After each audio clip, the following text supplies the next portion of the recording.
Benvenuti a Primi Cittadini per il turismo, la rubrica dedicata ai primi cittadini del Veneto e per parlare del turismo della nostra regione. Oggi un ospite assolutamente d'eccellenza, il sindaco del comune di Porto Tolle, Roberto Pizzoli. Il comune di Porto Tolle è sicuramente rappresentativo, il delta del Po, di un'area incontaminata della nostra regione che vive di agricoltura, di pesca e di turismo sostenibile, ma ne parliamo con il sindaco. Sindaco, benvenuto. Beh, grazie mille, è un piacere essere qua, naturalmente un buon pomeriggio a tutti i telespettatori.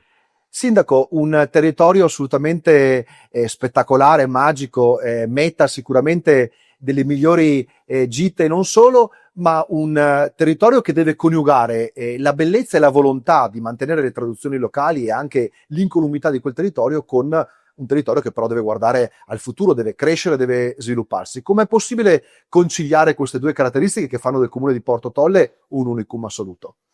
Sì, grazie Vincenzo. Un territorio che nasce, è il territorio più giovane d'Italia, sono 258 km quadrati, un settimo della provincia di Rovigo, la provincia di residenza del comune di Porto Tolle. Siamo proprio nell'estremo delta del Po, dove effettivamente è un territorio che fragile da un lato, ma assolutamente forte nelle sue tradizioni, nella sua trasformazione che ha avuto in questi anni, diciamo nell'ultimo secolo, che ha attraversato naturalmente attraverso il settore primario, attraverso le attività venatorie prima, che era comunque le tenute di caccia dei veneziani, si è trasformata in quei prodotti di eccellenza che hanno trasformato appunto il settore primario, dal riso IGP alla cozza DOP, alla vongola, che si sta vivendo un momento difficile, e attraverso naturalmente una pesca d'eccellenza, ed oggi si affaccia a quel turismo sostenibile che sta coniugando appunto quella tradizione anche enogastronomica del territorio con quella propulsione delle spiagge ma anche della visitazione.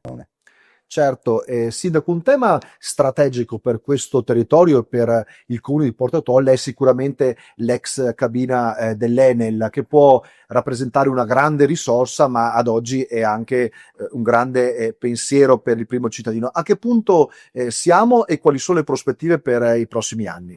Sì, la spiego velocemente per chi non lo sa. Polesine Camerini insiste, o meglio insisteva, la seconda centrale termoelettrica più grande d'Europa, una cimiera di 258 metri quadrati in cemento armato su 300 ettari.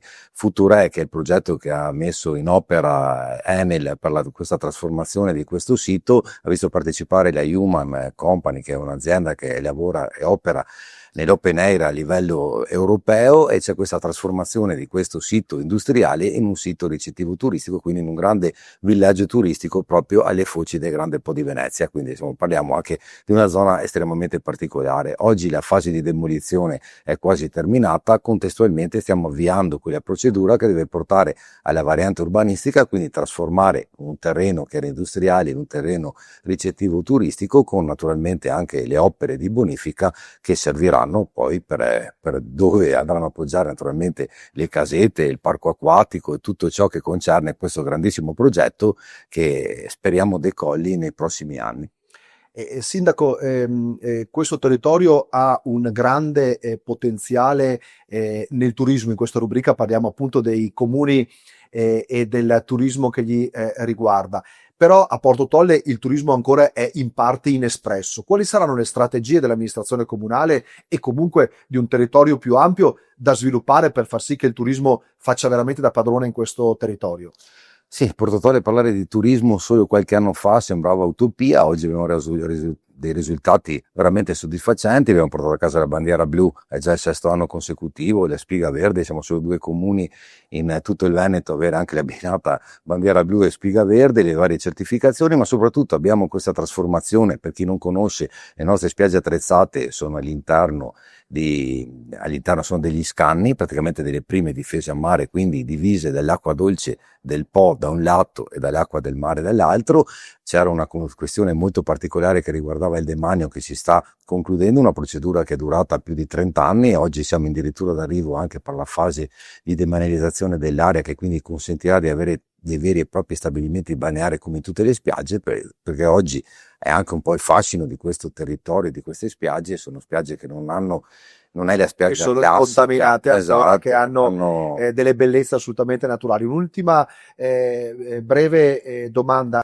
Sindaco, il tema dello spopolamento è sicuramente un problema, una spina nel cuore per chi lì è nato e oggi vive. Come l'amministrazione comunale mette in campo strategie per ridurre sempre di più lo spopolamento e tenere soprattutto i giovani in quel territorio?